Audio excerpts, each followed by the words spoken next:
السلام عليكم ورحمة الله وبركاته. إن الحمد لله نحمده ونستعينه ونستغفره ونعوذ بالله من شرور أنفسنا ومن سيئات أعمالنا. من يهده الله فلا مضل له ومن يضلله فلا هادي له. أشهد أن لا إله إلا الله وحده لا شريك له وأشهد أن محمدا عبده ورسوله لا نبي ولا رسول بعده. قال الله تعالى في كتابه الكريم: أعوذ بالله من الشيطان الرجيم. بسم الله الرحمن الرحيم.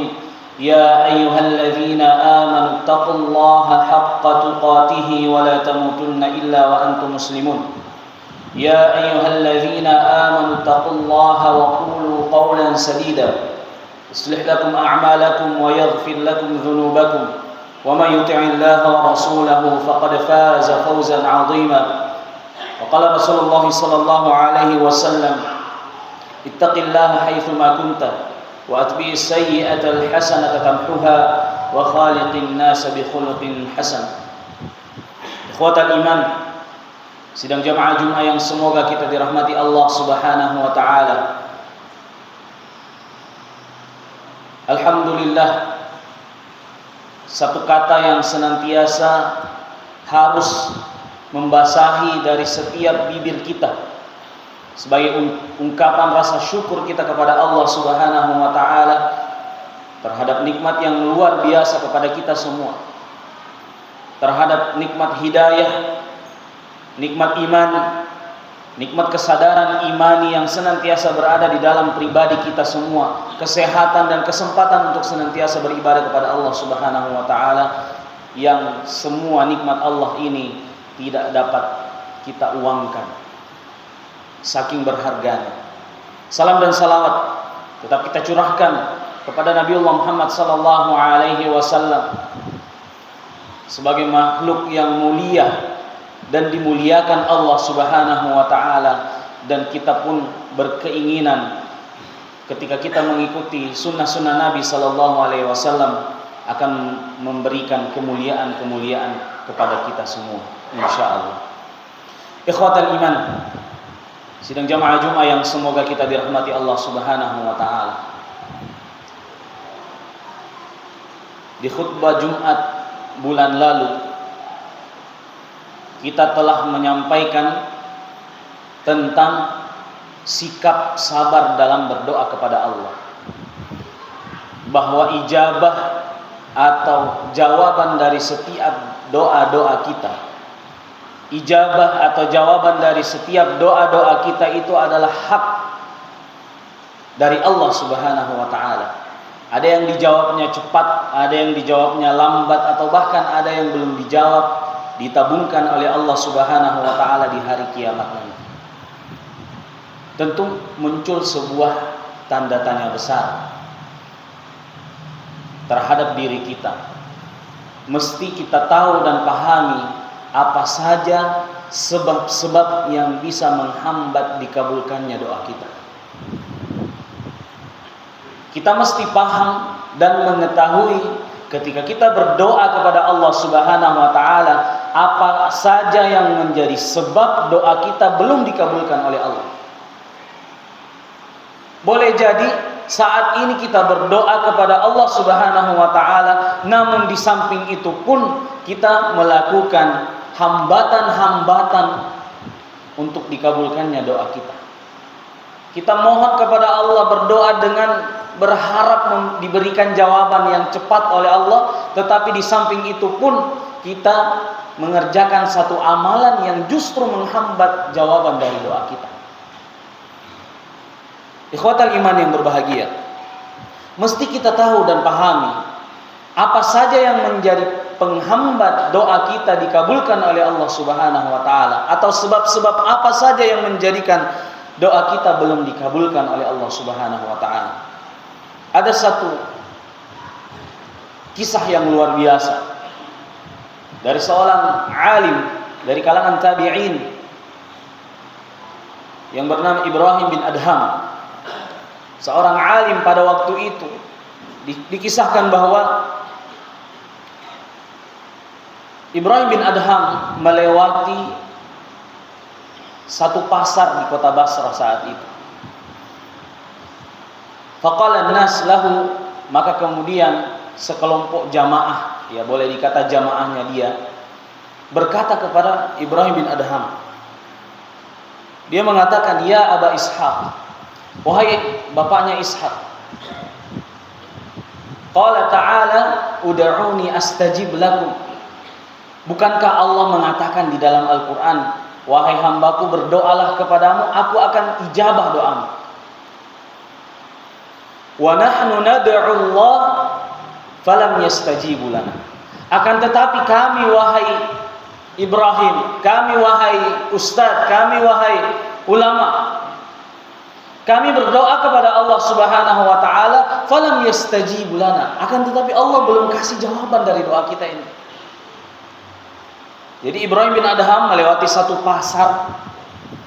Di waktu itu kemudian ada beberapa jamaah yang datang kepada dia dan mengatakan, "Wahai imam, bukankah Allah mengatakan bahwa engkau berdoa kepadaku, aku akan berikan. Tetapi sampai sekarang kami berdoa, kami memohon, kami meminta kepada Allah, tapi belum datang jawabannya."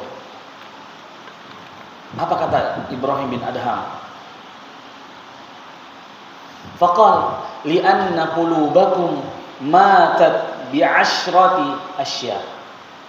Singkat sekali, Ibrahim bin Adham mengatakan, penyebab doamu belum dikabulkan oleh Allah Subhanahu wa taala karena hati kalian itu telah mati disebabkan oleh 10 hal, 10 perkara. Yang pertama, kata Ibrahim bin Adham, yang menjadi penghambat doa kita, araftumullah wa lam tuaddu haqqah. Kalian mengenal Allah, kalian selalu memohon kepada Allah, kalian selalu meminta kepada Allah, walam tu'addu haqqahu, akan tetapi kalian tidak menunaikan haknya Allah. Ini bisa kita menjadi renungan bahwa kita mengenal Allah, kita selalu berdoa, meminta kepada Allah Subhanahu wa taala. Kita selalu memohon kepada Allah dalam setiap impian-impian kita, hajatan kita, doa-doa kita. Saking seringnya kita komunikasi dengan Allah Subhanahu wa taala, namun kadang-kadang kita lupa bahwa ada hak yang mesti kita tunaikan. Ada haknya Allah yang mesti kita tunaikan. Kita selalu memohon, kita selalu berdoa kepada Allah Subhanahu wa taala, ya Allah kasihkan kemudahan-kemudahan. Ya Allah kasihkan rezeki, mudahkan rezeki saya. Ya Allah berikanlah keturunan yang saleh dan salehah. Akan tetapi kadang-kala kita lupa bahwa ada haknya Allah Subhanahu wa taala terhadap hamba-hambanya. Terkadang kita lupa ada haknya Allah Subhanahu wa taala yang harus kita tunaikan. Ada hak Allah yang harus kita usahakan, upayakan. Sebagaimana ketika kita memiliki hak dengan Allah, Allah juga punya hak dengan kita. Yang disebutkan dalam hadis Nabi sallallahu alaihi wasallam bahwa haknya Allah, haqqullahi 'alal 'ibad an ya'buduhu wa la yusyriku bihi syai'an. Bahwa haknya Allah terhadap hamba-hambanya adalah hambanya beribadah kepada Allah dan tidak menyekutukan Allah dengan sesuatu apapun. Ini hak Allah yang sangat berat untuk kita laksanakan. Tapi ini adalah hak Allah yang harus kita tunaikan. Adalah beribadah, menyempurnakan ibadah kepada Allah Subhanahu wa taala dan tidak menyekutukan Allah. Jangan salah. Ada orang kesehariannya beribadah kepada Allah, soleh sekali. Tetapi di saat yang bersamaan dia mensyarikatkan Allah dengan sesuatu. Dia menuhankan Tuhan selain Allah. Dia mempercayai perkataan-perkataan selain perkataan Allah. Dia mempercayai janji-janji selain janji-janji Allah Subhanahu wa taala. Ini boleh jadi menjadi penghambat doa-doa kita belum dikabulkan oleh Allah Subhanahu wa taala. Karena kita kenal Allah, kita beribadah, salat, doa kepada Allah Subhanahu wa taala, namun kita kadang-kadang melupakan bahwa ada hak Allah yang harus selalu kita tunaikan. Bahwa hak Allah adalah kita beribadah dan tidak menyekutukan Allah dengan sesuatu apapun. Ikhwatal iman, Jamaah Jumat yang semoga kita dirahmati Allah Subhanahu wa taala. Ada orang yang menuhankan hawa nafsunya. Afara'aita man ittakhadha ilahahu hawa. Tidak kamu melihat dan memperhatikan kepada orang-orang yang menjadikan hawa nafsunya sebagai tuhannya. Apa yang disuka oleh hawa nafsunya ikuti. Apa yang disuka dan disenangi oleh hawa nafsunya dia ikuti. Hawa nafsunya mengatakan tidak usah pergi sholat, dia ikuti itu. Hawa nafsunya mengatakan tidak usah bersedekah, dia tidak bersedekah. Hawa nafsunya mengatakan tidak usah hadir di pengajian, maka dia tidak hadir di pengajian. Orang-orang yang menuhankan hawa nafsunya, tentu ini menjadi ancaman yang luar biasa dari Allah Subhanahu wa taala. Ada juga orang-orang yang menuhankan hartanya, menuhankan ilmunya. Seperti yang disebutkan di dalam Al-Qur'an tentang kisah Qarun yang dikatakan sebagai hamba yang dahulu termasuk dari kaum Nabi Musa, tetapi lupa diri ketika diberikan nikmat oleh Allah Subhanahu wa taala dengan mengatakan qala innama utituhu ala ilmin indi. Qarun mengatakan sesungguhnya aku dapat harta yang banyak ini, harta yang luar biasa ini, harta yang banyak sekali seperti ini ala ilmin indi, dikarenakan karena ilmu yang aku punya, ilmu yang aku miliki. Maka tatkala Qarun mengatakan ini, tiba-tiba Allah Subhanahu wa taala menenggelamkan Qarun beserta harta dan tentara-tentaranya. Wal iyadzu billahi min dzalik. Ikhwatal iman, sidang jamaah Jumat yang semoga kita dirahmati Allah Subhanahu wa taala. Jikalau hal ini terjadi dalam kehidupan kita, maka jangan heran ketika doa-doa kita belum dikabulkan oleh Allah Subhanahu wa taala. Yang kedua, kata Ibrahim bin Adham, menjadi nasihat bagi kita semua yang seringkali menjadi penghambat doa-doa kita adalah wa qara'tumul qur'ana wa lam ta'malu bihi. Kalian membaca Al-Qur'an, kalian menghafal Al-Qur'an wa lam ta'malu bihi. Akan tetapi kalian tidak amalkan Al-Qur'an itu. Hanya sekedar bacaan saja, penggugur kewajiban saja, hanya sekedar waliyadzubillah, hanya sekedar mengusir setan saja, nauzubillah. Karena jangan salah, ada orang yang jadikan Al-Quran sebagai pengusir setan saja. Atau misalnya setel murattal di rumahnya misalnya untuk mengusir setan saja. Tetapi tidak mencoba mentadabburi dan mengamalkan apa yang disampaikan Allah Subhanahu wa taala melalui surat cintanya, yaitu Al-Qur'an. Kalau kita membaca Al-Qur'an, sering-sering kita baca terjemahannya supaya kita faham bahwa sesungguhnya firman-firman Allah di dalam Al-Qur'an ini adalah pesan-pesan luar biasa. Pesan-pesan luar biasa yang memberikan arahan-arahan hidup dalam kehidupan kita ini. Karena kesalahan, termasuk dari kesalahan kita, kebanyakan kita, bahwa kalau kita membaca Al-Quran lalu tidak paham artinya, seolah-olah firman itu bukan ditujukan kepada kita. Padahal Allah Subhanahu wa taala berkomunikasi dengan hambanya lewat Al-Quran. Kalau kita paham dengan komunikasi-komunikasi Allah melalui ayat-ayat yang mulia ini, tentu kehidupan kita lebih terarah ke depan, insyaallah. Ikhwatal iman yang berbahagia, kalau kita melihat ada banyak fenomena-fenomena orang-orang atau bahkan anak-anak kita yang berlomba-lomba menghafal Al-Quran. Yang penting cepat hafal 30 juz, yang penting tembus saja dulu nak. Ada banyak seperti ini. Ini adalah fenomena yang luar biasa. Akan tetapi kalau kita melihat dan memperhatikan dengan perkembangan zaman saat ini, kita bisa lihat dan kita bisa temukan ada banyak anak-anak kita atau bahkan generasi kita saat ini yang lisannya lancar membaca Al-Quran, lisannya lancar menghafalkan Al-Quran, akan tetapi ini kontradiksi terhadap adab-adab mereka. Dia penghafal Al-Quran tapi adabnya kurang ajar kepada orang tua.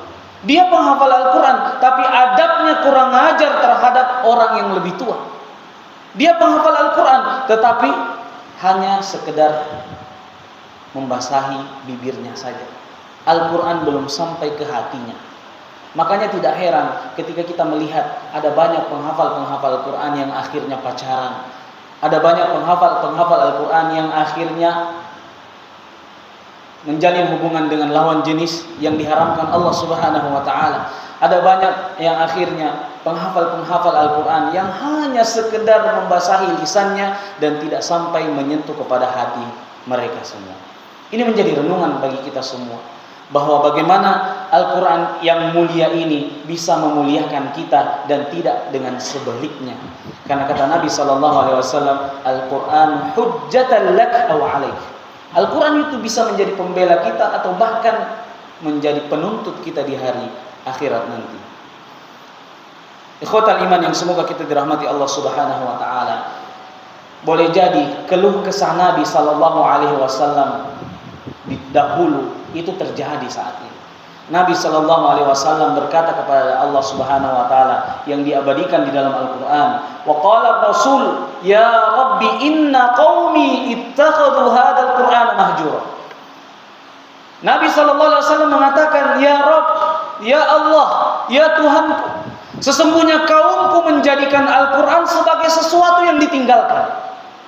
Sesungguhnya kaumku, ya Allah, menjadikan Al-Quran sebagai sesuatu yang kemudian ditinggalkan. Bisa kita lihat saat ini. Di rumah kita ada Al-Quran. Di rumah kita ada Al-Quran, tetapi tersimpan rapi di dalam lemari. Di masjid kita ada Al-Quran, tetapi tersimpan rapi di dalam laci-laci lemari masjid. Di rumah kita ada Al-Quran, tetapi setahun sekali baru diambil ketika Ramadan saja. Di rumah kita ada Al-Quran, nanti berdebu baru dilap-lap Al-Quran. Ada juga yang mengatakan ini bentuk memuliakan Al-Quran. Tidak ada bentuk memuliakan Al-Quran selain membaca dan menghafalkan Al-Quran dan mengamalkan Al-Quran itu sendiri. Ikhwatal iman yang semoga kita dirahmati Allah Subhanahu wa taala. Ali bin Abi Thalib bahkan mengatakan esensi ketakwaan kepada Allah Subhanahu wa taala itu ada pada pengamalan Al-Quran. At-taqwa wal 'amalu bit tanzil. Mengamalkan yang diturunkan Allah, yaitu Al-Quran. Ikhwatal iman yang berbahagia. Ini yang kedua. Yang ketiga, kata Ibrahim bin Adham, yang menjadi penghambat doa-doa kita belum dikabulkan Allah Subhanahu wa taala, wa za'antum hubba nabiyyikum wa taraktum sunnatah. Kita mengakui kita cinta Nabi sallallahu alaihi wasallam. Kita mengakui kita umat Nabi sallallahu alaihi wasallam. Bahkan kita marah kalau ada orang yang mengatakan kamu bukan umatnya Nabi. Kita marah.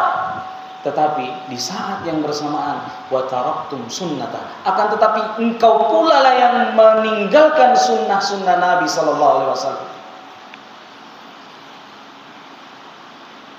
Kita yakin bahwa kita umat Nabi sallallahu alaihi wasallam. Bahkan kita marah dan jengkel kalau ada yang mengatakan kamu bukan umatnya Nabi. Dan kita berharap agar Allah memasukkan kita ke dalam golongannya Nabi sallallahu alaihi wasallam di hari kiamat nanti. Tetapi kadang-kadang kita tidak sadar bahwa kita sendiri yang meremehkan sunnah Nabi, bahwa kita sendiri yang tidak mengamalkan sunnahnya Nabi, bahwa kita sendiri yang justru meninggalkan sunnah-sunnah Nabi sallallahu alaihi wasallam. Dan yang bahkan yang lebih ngerinya lagi, kita justru bangga dan mengikuti gaya orang-orang yang justru tidak senang dengan sunnah-sunnah Nabi sallallahu alaihi wasallam. Kita justru jengkel, kita justru merasa risih terhadap orang-orang yang berusaha menjaga sunnah Nabi sallallahu alaihi wasallam. Bagaimana sikap kita terhadap sunnahnya Nabi? Bagaimana sikap kita terhadap orang-orang yang mengamalkan sunnah Nabi sallallahu alaihi wasallam? Ini harus kita tanyakan kepada diri kita semua. Karena Nabi sallallahu alaihi wasallam mengatakan, "Man ata'ani faqad ata'a Allah, wa man 'asani faqad 'asa Allah." Siapa yang mentaatiku, mengikuti sunnahku, maka sungguh dia telah taat kepada Allah Subhanahu wa taala. Dan barang siapa yang durhaka, tidak mengikuti sunnahku, maka sungguh dia telah durhaka kepada Allah Subhanahu wa taala. Padahal taat kepada Allah dan Rasulnya adalah satu keberhasilan yang luar biasa. Allah Subhanahu wa taala berfirman, wa may yuti'illaha war rasul fa ulaika ma'al ladzina an'ama Allahu 'alaihim minan nabiyyin was-siddiqin wasyuhada'i was-salihin wa hasuna ulaika rafiqa. Barang siapa yang taat kepada Allah dan Rasulnya, maka sesungguhnya mereka termasuk orang-orang yang diberikan nikmat oleh Allah Subhanahu wa taala dari kalangan nabi, was-siddiqin orang-orang yang benar, wasyuhada dan juga orang-orang yang syahid di jalan Allah, was-salihin masuk ke dalam golongan orang-orang saleh yang kata Allah Subhanahu wa taala wa hasuna ulaika rafiqa. Mereka itu adalah sebaik-baik teman. Mereka itu adalah sebaik-baik sahabat. Maka ketika kita taat kepada Allah, taat kepada Rasulullah, mengikuti sunnah-sunnah Nabi SAW, maka kata Allah Subhanahu wa taala di dalam Al-Qur'an, wassalamu ala man ittaba'al huda. Keselamatanlah bagi mereka yang mengikuti petunjuk, bagi mereka yang mengikuti petunjuk Allah dan Rasul. Ikhwatal iman yang semoga kita dirahmati Allah Subhanahu wa taala. Kalau sikap kita malas-malasan mengikuti sunnah-sunnah Nabi Sallallahu Alaihi Wasallam, maka jangan heran ketika doa-doa kita belum dikabulkan oleh Allah Subhanahu Wa Taala. Yang selanjutnya, yang keempat, yang menjadi sebab penghambat belum dikabulkannya doa kita adalah wa qultum inna syaitana lakum adu. Wa qultum inna syaitana lakum adu wa wafaqtumuh. Kita mengatakan bahwa syaitan adalah musuh kita.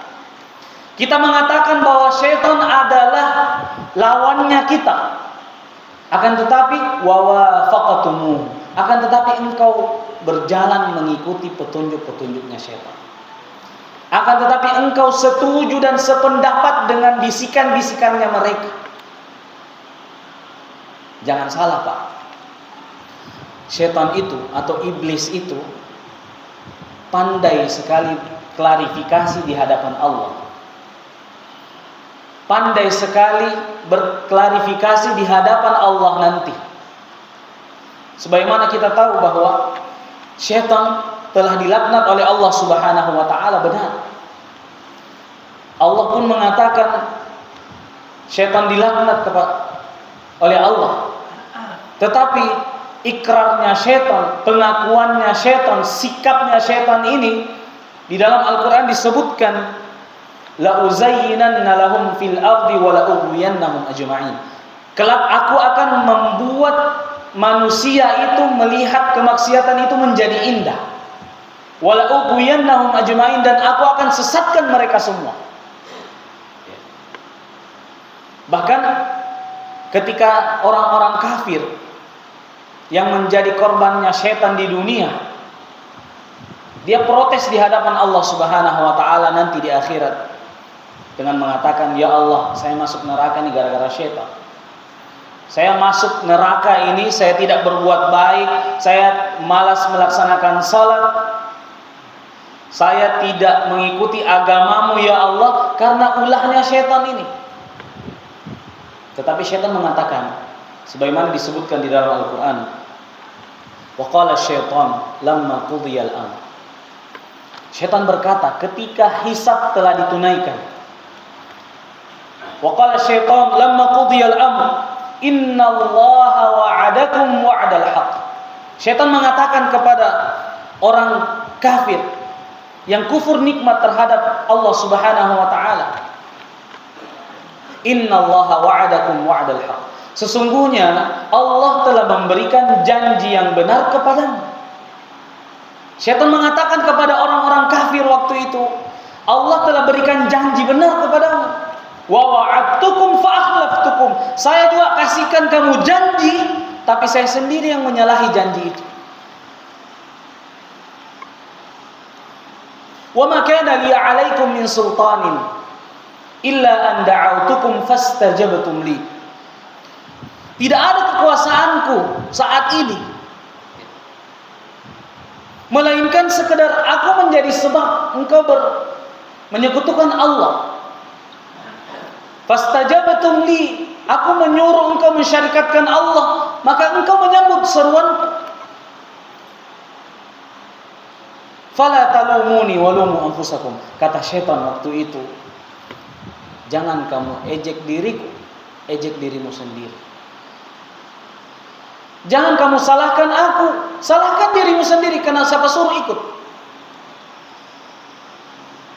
Di ayat yang lain disebutkan, kamathali syaitani idh qala lil insani kfur falamma kafar qala inni bari'um mink.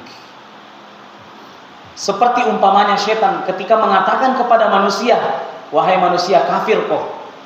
Kafir. Tidak usah beriman sama Allah. Falamma kafar, ketika manusia ini telah mengingkari Allah, telah kafir, telah mengingkari Allah Subhanahu wa taala dikarenakan seruannya syaitan. Qala inni bari'um mink. Syaitan mengatakan, sesungguhnya aku berlepas diri darimu. Inni akhafullah. Aku pun takut kepada Allah Rabbal Alamin, Allah sebagai Tuhan semesta alam. Ikhwatal iman, yang semoga kita dirahmati Allah Subhanahu wa taala, maka sikap terbaik kita adalah, kata Allah Subhanahu wa taala, innasyaitana lakum adu fattakhiduhu aduwa. Sesungguhnya syaitan itu adalah musuhmu, maka jadikanlah dia musuhmu. Jadikan dia sebagai musuhmu. Barakallahu li wa lakum fil Qur'anil Karim wa nafa'ani wa iyyakum bima fihi minal ayati wa dzikril hakim wa taqabbala minni wa minkum tilawatahu innahu huwal ghafurur rahim.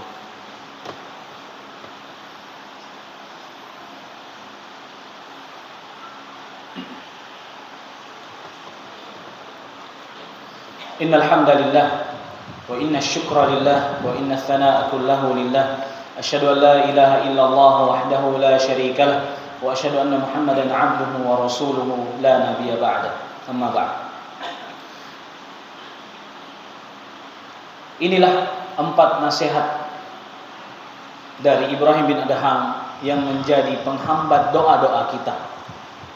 Bahwa sesungguhnya seringkali kita berdoa kepada Allah Subhanahu wa taala, namun tidak sedikit di antara kita yang kemudian tahu tentang penghambat-penghambat dari doa-doa mulia kita, sehingga kita pun berkewajiban untuk mengetahui apa saja yang menjadi sebab belum dikabulkannya doa-doa kita. Insyaallah 6 yang sisanya kita bahas di pengajian setelah maghrib insyaallah. Di khutbah yang kedua ini, marilah kita memohon kepada Allah Subhanahu wa taala ampunan dari setiap dosa dan kekhilafan kita, dari setiap kelalaian-kelalaian kita dalam menjalankan agama Allah ini, agar supaya Allah Subhanahu wa taala mengampuni setiap dosa dan kelalaian-kelalaian kita dan menghadiahkan kita Jannatul Firdaus insyaallah. Alhamdulillahirabbil alamin, wassalatu wassalamu ala Rasulillah wa ala alihi wa ashabihi ajma'in. Allahumma salli wa sallim ala nabiyyina Muhammad wa ala ali Muhammad kama sallaita ala Ibrahim wa ala ali Ibrahim innaka Hamidum Majid wa barik ala Muhammad wa ala ali Muhammad kama sallaita ala Ibrahim wa ala ali Ibrahim innaka Hamidum Majid. Allahumma ighfir lil muslimina wal muslimat wal mu'minina wal mu'minat الأحياء منهم والأموات إنك سميع قريب مجيب الدعوات ويا قاضي الحاجات. اللهم أرنا الحق حقا وارزقنا اتباعه وأرنا الباطل باطلا وارزقنا اجتنابه. اللهم اغفر للمسلمين والمسلمات. اللهم تقبل منا إنك أنت السميع العليم وتب علينا إنك أنت التواب الرحيم برحمتك يا أرحم الراحمين. ربنا لا تزغ قلوبنا بعد إذ هديتنا وهب لنا من لدنك رحمة إنك أنت الوهاب. اللهم آت نفوسنا تقواها وزكها أنت خير من زكاها أنت وليها ومولاها برحمتك يا أرحم الراحمين. اللهم اشف مرضانا ومرضى المسلمين. اللهم اشف مرضانا ومرضى المسلمين. اللهم اشف مرضانا ومرضى المسلمين. اللهم أعز الإسلام والمسلمين. اللهم أعز الإسلام والمسلمين وأهلك الكفرة والمشركين. اللهم انصر إخواننا المسلمين في كل مكان برحمتك يا أرحم الراحمين. ربنا آتنا في الدنيا حسنة وفي الآخرة حسنة وقنا عذاب النار. وصلى الله على نبينا محمد وآخر دعوانا الحمد لله رب العالمين. هدانا الله وإياكم أجمعين. والسلام عليكم ورحمة الله وبركاته. وأقم الصلاة.